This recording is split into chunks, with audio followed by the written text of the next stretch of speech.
She walked onto the first-class cabin wearing a dark gray sweatshirt and sweatpants, but they humiliated her and forced her to leave. They had no idea her billionaire husband owned the entire airline, and what happened next left everyone speechless. The morning sun streamed through the expansive windows of Denver International Airport as Olivia Bennett made her way through the bustling terminal. At 34, she moved with quiet confidence, her blonde hair tucked under a black cap, her athletic frame dressed in a comfortable dark gray sweatshirt and light gray sweatpants. A simple silver bracelet on her wrist was her only accessory. To the casual observer, she looked like any other traveler prioritizing comfort over style for a long flight. No one would guess that she was married to Alexander Bennett, the billionaire tech innovator who had recently acquired Summit Airlines as part of his growing transportation empire.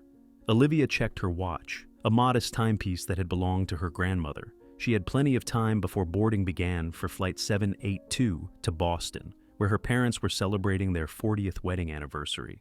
Alexander had offered their private jet, but Olivia preferred flying commercial occasionally. It kept her connected to the real world in ways that wealth often insulated people from. "Just a regular black coffee, please," she told the barista at the terminal cafe, fishing cash from her pocket rather than using the platinum card tucked away in her phone case. The young man behind the counter smiled. "Heading somewhere nice?" "Boston." "Family celebration," Olivia replied, dropping her change in the tip jar. "Well, have a great flight." Coffee in hand, Olivia made her way to Gate A22. Her eyes lingered on the families sitting together. Elderly couples holding hands, business travelers typing furiously on laptops. This diverse tapestry of humanity fascinated her, perhaps because she'd grown up in a modest household in rural Colorado, before meeting Alexander at a tech conference where she'd been presenting her environmental research. "Now, boarding our first-class passengers for Summit Airlines Flight 782 to Boston," announced the gate agent. Olivia gathered her simple carry-on, a well-worn backpack rather than designer luggage, and joined the short line forming at the priority boarding lane. A businessman in an expensive suit glanced at her casual attire, then did a subtle double-take. Olivia was used to these looks. They no longer bothered her. "Boarding pass, please," said the gate agent, a practiced smile on her face. Olivia handed over her phone, displaying the digital boarding pass. The agent scanned it, and her smile faltered just slightly as she looked between the first-class designation and Olivia's casual appearance. "Thank you, Ms. Bennett. Enjoy your flight." Olivia nodded and walked down the jet bridge, unaware that her decision to dress comfortably today would soon create a storm that would change Summit Airlines forever. The first-class cabin of Summit Airlines, Flight 782, gleamed with luxury. Wide leather seats in deep navy blue, polished wood accents, and attentive flight attendants serving pre-departure champagne. As Olivia stepped aboard, flight attendant Diane Phillips looked up, her practiced smile freezing slightly at the sight of the casually dressed woman. "Good morning," Olivia said warmly, glancing at her boarding pass. "Seat 2A, by the window." Diane's perfectly penciled eyebrows arched slightly. "First class is to your left," she said, her tone carrying a hint of doubt. "Yes, I know. Thank you." Olivia moved confidently toward her assigned seat, aware of Diane's eyes following her. The first-class cabin was half full with passengers who fit the expected mold. Men in business suits, a woman in an elegant dress, a celebrity chef Olivia recognized from television. She stowed her backpack in the overhead compartment and settled into her seat, pulling out a dog-eared paperback rather than the latest electronic device. "Excuse me." A male flight attendant named Richard appeared at her side, his voice low but firm. "May I see your boarding pass?" Olivia looked up, meeting his skeptical gaze. "Of course." She pulled up the digital pass on her phone again. Richard scrutinized it longer than necessary, glancing between the screen and Olivia's casual attire. "One moment, please." She watched as he conferred with Diane at the front of the cabin, both stealing glances in her direction. The businessman across the aisle pretended not to notice, but his attention was obvious. Olivia took a deep breath, recognizing the familiar signs of judgment forming. Diane approached, now accompanied by the lead flight attendant, Caroline, whose name badge indicated her supervisory status. "Ma'am," Caroline began, her voice professionally modulated but cool, "there seems to be some confusion with your boarding pass." Olivia set her book down. There's no confusion. I'm in seat 2A, first class. Caroline's smile tightened. Our system occasionally makes errors. This is a first-class cabin and you don't think I belong here, Olivia finished, her voice calm but direct. Is that what you're suggesting? A flicker of discomfort crossed Caroline's face. Not at all. We simply need to verify. You've already verified my boarding pass twice, Olivia pointed out. It clearly shows I'm assigned to this seat. By now, the other first-class passengers were watching the exchange with undisguised interest. Richard stood nearby, arms crossed, his expression suggesting he'd encountered this situation before and knew how it would end. Perhaps you were upgraded accidentally, Diane suggested, her tone making it clear how unlikely she considered this possibility. Perhaps I purchased a first-class ticket, Olivia countered. Is there a dress code for this cabin that I'm unaware of? Caroline's professional veneer slipped just slightly. No official dress code, but our first-class passengers typically present themselves in a manner that reflects the premium experience. I see. Olivia's voice remained steady. So, it's not about the ticket I purchased, but rather how I look. A distinguished older gentleman across the aisle cleared his throat. I've flown in sweatpants in first class many times. No one's ever questioned my right to be here. Caroline flushed. Sir, this is between our staff and the passenger. It shouldn't be happening at all, he replied, but then returned to his newspaper. Diane leaned closer to Caroline, whispering something. Caroline nodded and turned back to Olivia. Ma'am, we have a full flight today, and we need to ensure all passengers are in their correct assigned seats. Our system shows this seat should be occupied by an O. Bennett. That's correct, Olivia said. Olivia Bennett. Do you have identification to verify that? Richard asked, his tone suggesting he'd caught her in a lie. Olivia maintained her composure, though her patience was wearing thin. You've never asked any other passenger to prove their identity after boarding. The gate agent verified my boarding pass. It's standard procedure when there are discrepancies, Caroline insisted. What discrepancies? Besides the fact that I'm not dressed the way you think I should be, the tension in the cabin was palpable. Other passengers shifted uncomfortably in their seats. One woman whispered to her companion, loud enough for Olivia to hear, If she bought the ticket, what's the problem? Caroline's expression hardened. Ma'am, if you cannot verify your identity, we'll need to reassign you to an economy seat. Olivia sat straighter. I can verify my identity, but I shouldn't have to. No one else in this cabin has been asked to do so. Ms. Bennett, if that's who you are, Richard said with barely concealed condescension, we're simply following protocol. No, Olivia replied firmly. You're following your biases. If I were wearing pearls and a designer outfit, we wouldn't be having this conversation. Caroline's professional smile vanished entirely. This is becoming disruptive. Either show identification or we'll need to move you to economy class. Olivia noticed the other passengers watching, some with sympathy, others with detached amusement, the daily theater of air travel unfolding before them. She could end this instantly by revealing who her husband was. But that wasn't how Olivia navigated the world. She had never used Alexander's name to gain advantages or special treatment. This is discrimination, Olivia stated clearly. I purchased this ticket like everyone else. Ma'am, Caroline's voice turned frosty. We need to complete boarding. Your options are to verify your identity, move to economy, or deplane. The injustice of the situation burned, but Olivia recognized the impossible position. Making a scene would only delay the flight for everyone. Fine, she said finally. I'll move, but I want your names and employee numbers. This isn't over. Richard smirked slightly. We'll find you a seat in economy and provide compensation for the fare difference. I don't want compensation, Olivia replied, gathering her backpack. I want accountability. As she stood, she noticed the sympathetic glances from a few passengers, while others studiously avoided eye contact. The older gentleman who had spoken up earlier shook his head in disgust. With an escort that felt more like an expulsion, Diane led Olivia through the premium cabin toward economy. Passengers in business class watched curiously as she passed, the hushed whispers following in her wake. Olivia held her head high, refusing to show how deeply the humiliation cut. Here you are, Diane said, gesturing to a middle seat in economy. We apologize for any inconvenience. Olivia looked her directly in the eyes. No, you don't, but you might, soon enough. If this story has captured your attention, don't forget to subscribe to our channel for more powerful stories that reveal the unexpected twists of life and justice. Now, let's return to see what happens next with Olivia. The following morning dawned bright over the Summit Airlines corporate headquarters in Denver. The glass and steel building reflected the mountain landscape, an architectural statement of the company's premium position in the airline industry. In the executive suite, Chief Customer Officer Patricia Winters reviewed the day's agenda with growing anxiety. The quarterly customer experience review was scheduled for 10 a.m., and the numbers weren't promising. Passenger complaints had increased by 11% over the previous quarter, with issues regarding staff attitude topping the list.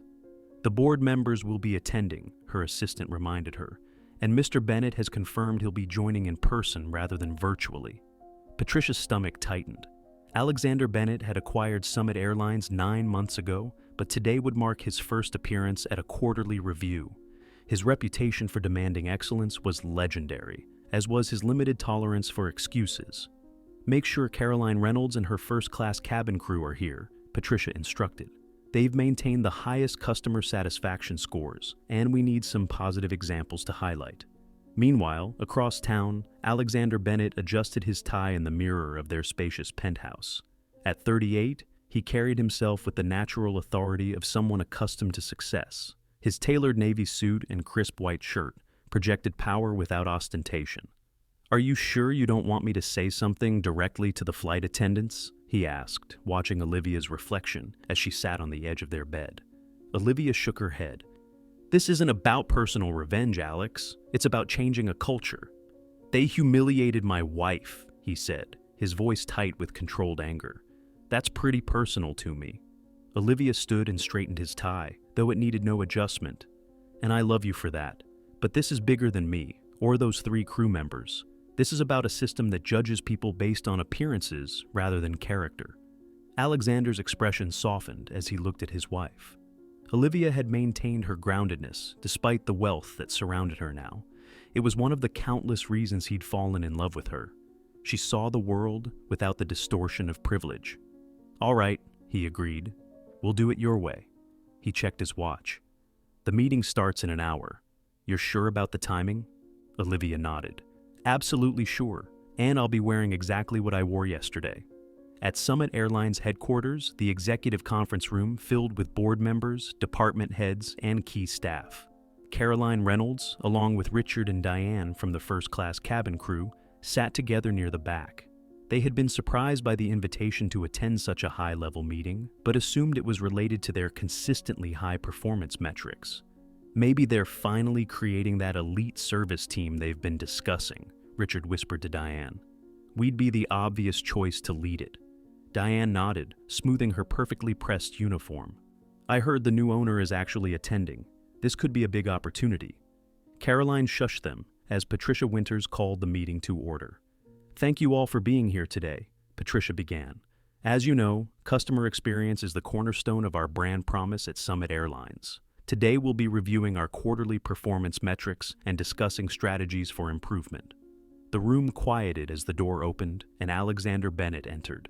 Tall and commanding, he carried himself with the quiet confidence that came from building a tech empire from the ground up. "Mr. Bennett," Patricia said, "we're honored to have you join us today." Alexander nodded and took a seat at the head of the table. "Please continue." The presentation began with slides showing various metrics and charts. Patricia highlighted the positive aspects while carefully framing the areas of concern. Alexander listened without expression, occasionally making notes on a small leather-bound notebook. "Now, I'd like to call attention to our bright spots," Patricia said, her voice gaining enthusiasm. "Our first-class service on transcontinental routes has maintained a 92% satisfaction rating, well above industry average. We have members of that team here today." She gestured toward Caroline, Richard, and Diane. Alexander looked at them for the first time, his gaze revealing nothing. "In fact," Patricia continued, "I've asked Caroline Reynolds, our senior first-class cabin manager, to share some insights about their approach to premium customer service." Caroline stood confidently and moved to the front of the room. "Thank you, Patricia. At Summit Airlines, we believe the first-class experience begins the moment our passengers step on board. We're trained to recognize and accommodate the needs of our premium travelers who expect and deserve a certain level of service. The door to the conference room opened quietly. We carefully attend to every detail, Caroline continued, not noticing the new arrival. From the way we address our passengers to ensuring that the first-class cabin maintains its exclusive atmosphere. Her words faltered as she noticed Alexander Bennett's attention had shifted. Caroline turned to see what had interrupted her presentation. There, standing just inside the doorway, was the woman in the dark gray sweatshirt, light gray sweatpants, and black cap from yesterday's flight. For a moment, Caroline didn't process what she was seeing. Then recognition dawned, followed swiftly by confusion. Richard and Diane exchanged alarmed glances as they too recognized yesterday's misplaced passenger. Alexander Bennett stood. "I apologize for the interruption," he said, though his tone suggested he wasn't sorry at all. "I believe some of you have already met my wife, Olivia Bennett." The conference room froze in a tableau of shock and dawning horror. Caroline stood at the presentation podium, her professional composure cracking like thin ice. Richard and Diane seemed to physically shrink in their seats, their faces draining of color. Around the table, executives and board members looked between Alexander, Olivia, and the flight attendants, trying to piece together the unfolding drama. "Your wife?" Patricia Winters finally managed, her voice barely above a whisper. "Yes," Alexander confirmed, his tone deceptively casual. "Olivia flew from Denver to Boston yesterday, on our airline, in first class." Each phrase fell like a hammer. Olivia moved to stand beside her husband, still dressed in the exact outfit that had deemed her unworthy of a seat she'd paid for. The silver bracelet on her wrist caught the light, the only hint of luxury on her person. "Perhaps," Alexander suggested, Caroline was about to explain Summit Airlines' approach to recognizing premium travelers. "Please continue." Caroline's mouth opened and closed, no words emerging. Her carefully constructed presentation about first-class service excellence now lay in ruins at her feet. Diane stared fixedly at the table, while Richard's earlier smirk had transformed into an expression of pure dread. There must have been a misunderstanding," Caroline finally stammered. "A misunderstanding," Alexander repeated thoughtfully. "Interesting choice of words. Olivia, would you characterize yesterday's incident as a misunderstanding?" Olivia stepped forward. Unlike her husband, whose controlled anger simmered beneath a professional exterior, she projected calm purpose. "What happened yesterday wasn't a misunderstanding," she said, her voice clear enough to reach every corner of the silent room. "It was bias in action. I was judged not by my boarding pass, which was checked multiple times, but by my appearance." She looked directly at Caroline, Richard, and Diane. "You decided I didn't belong in first class because I didn't match your image of who deserves to be there. You questioned my identity, something you did for no other passenger. You threatened me with removal from the flight, and ultimately, you humiliated me by marching me back to economy class in front of a full plane of onlookers." A board member cleared his throat uncomfortably. "Mr. Bennett, perhaps we should discuss this privately." "No," Alexander interrupted firmly. "This is precisely what this customer experience meeting should address. But let's be clear, I'm not here as an angry husband, though I certainly am one." His gaze swept the room. "I'm here as the owner of this airline, deeply concerned about a culture that judges people based on appearances rather than treating all customers with equal respect." Patricia Winters looked stricken. "Mr. Bennett, I assure you this incident doesn't reflect our company policies." "Doesn't it?" Olivia interjected gently.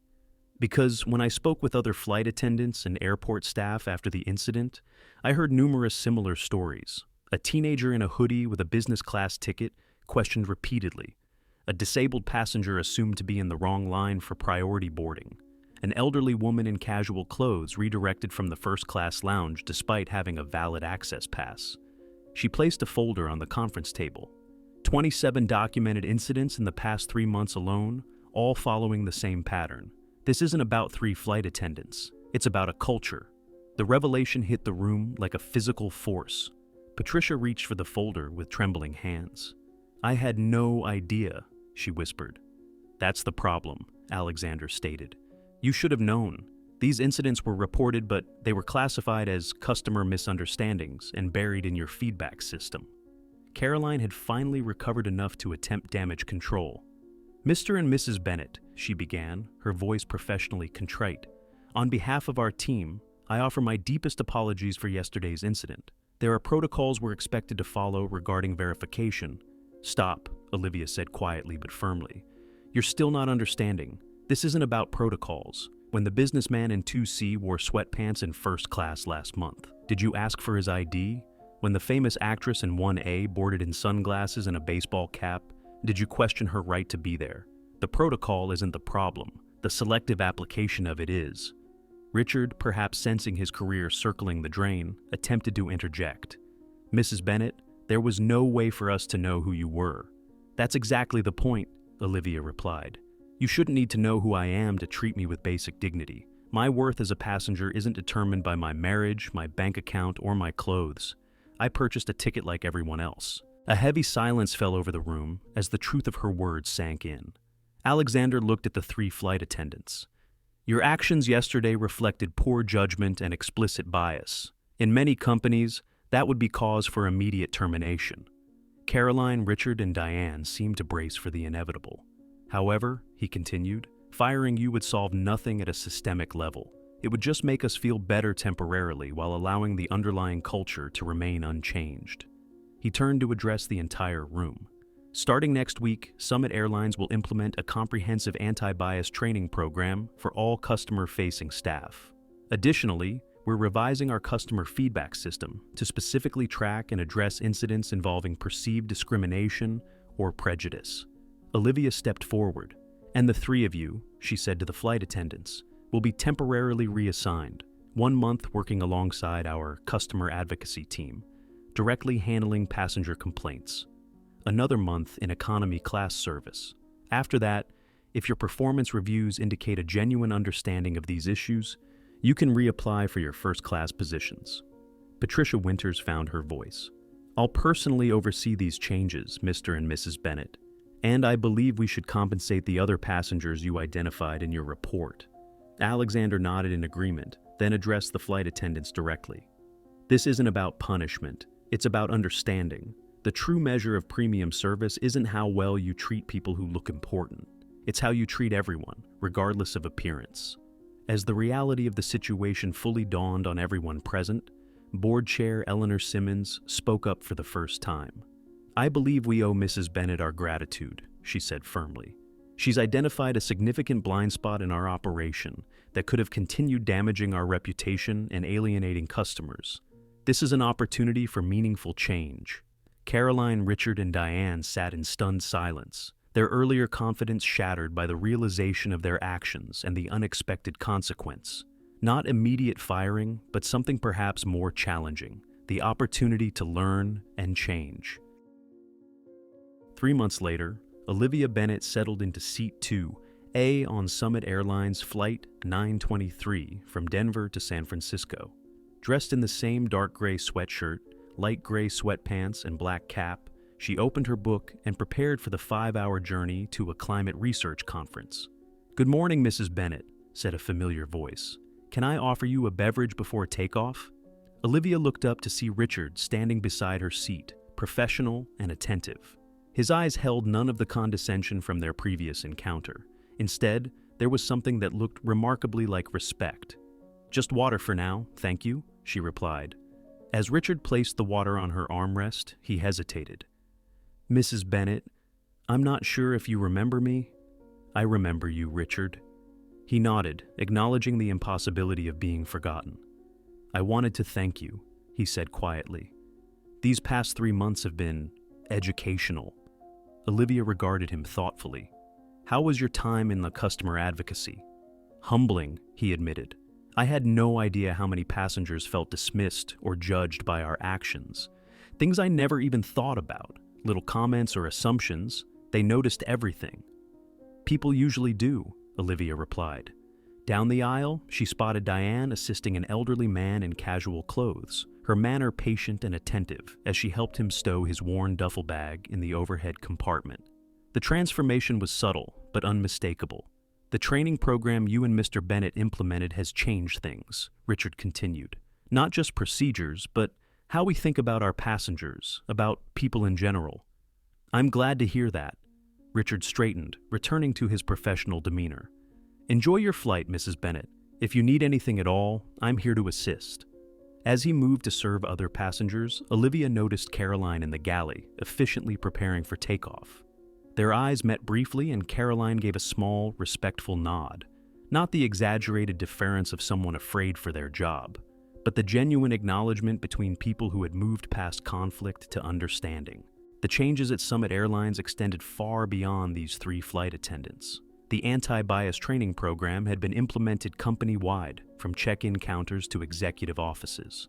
Customer satisfaction scores were climbing, and employee morale had improved as staff felt empowered to treat all passengers with equal respect. More significantly, other airlines had taken notice. Summit's new approach to inclusive customer service was becoming a model in the industry, challenging long-held assumptions about how premium service should look and feel. As the flight reached cruising altitude, Olivia gazed out the window at the patchwork landscape below. She thought about how a single moment of injustice had catalyzed meaningful change, not through vengeance or public shaming, but through the harder, more lasting path of education and accountability. Her phone buzzed with a text from Alexander. "How's the flight?" She smiled and typed back, "Different. Better." 2 rows ahead, a young woman in ripped jeans and a vintage t-shirt laughed with her companion in the first-class cabin, receiving the same attentive service as the business executives around them. No second glances, no veiled comments, no subtle indicators that they somehow didn't belong. This, Olivia realized, was the true victory.